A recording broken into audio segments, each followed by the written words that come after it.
Okay, quick little Honda update. Got package in the mail, and well, we'll just cut to it. This is what it is: fender patches.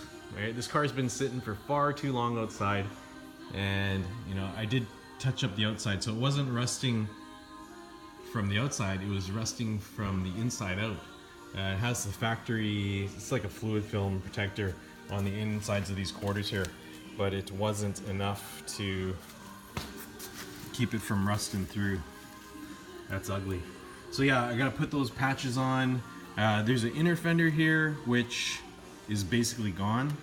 And they don't sell inner fender patches for these Civics. This is 92 to 95 Civic. Actually, anything older than this, I haven't seen anything for sale for inner patches. So once I get that outer fit, I'll have to, well, if I'm bonding it, I'm just gonna glass in an inner patch to seal it all up and keep it watertight. But if I'm decide to weld that in, then I'll have to make some metal patches, weld it all together, get it all painted, and hopefully prevent this from happening in the future.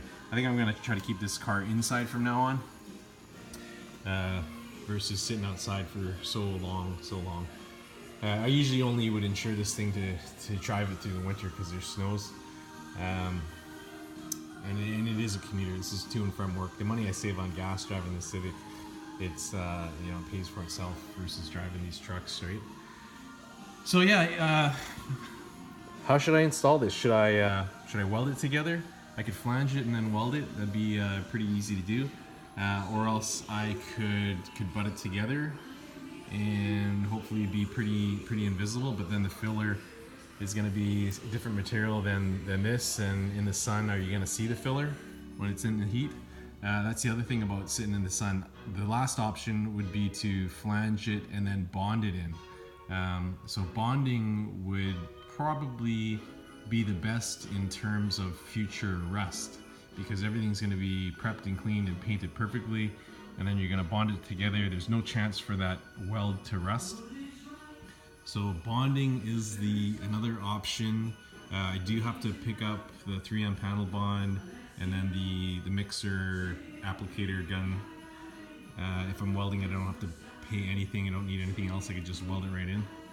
But maybe bonding is the way. So let me know what you think. If you've done this to one of these cars, or if you're in the auto body industry, let me know what the preferred way to put these quarter panel patches in, and exactly how much of it would you put in, right?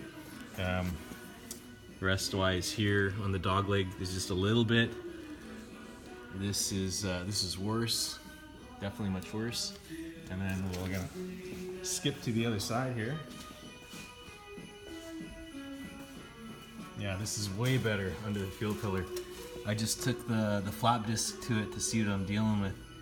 And previously I took the MIG welder and I just kind of tacked in and then sprayed over it just to make it solid.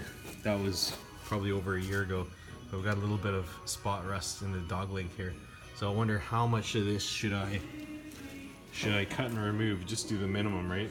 Cut up that panel. So yeah, any advice, greatly appreciated.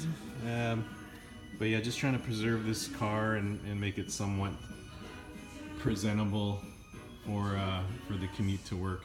But yeah, look at the thing. The paint is weathered. It needs an entire respray, I think, is in order. And then I'll put on my old carbon hood from the old Red Hatch, that B20 VTEC. So I'll put on that carbon hood and I'm gonna bomb the whole thing.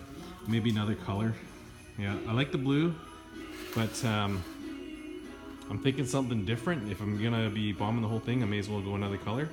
I'm thinking green, or possibly, you know, whatever they sell in Rust-Oleum, right? So yeah, stay tuned for more updates. Any comments? Yeah, let me know. Let me know the best way to go about doing this. Like, subscribe as always. Peace out.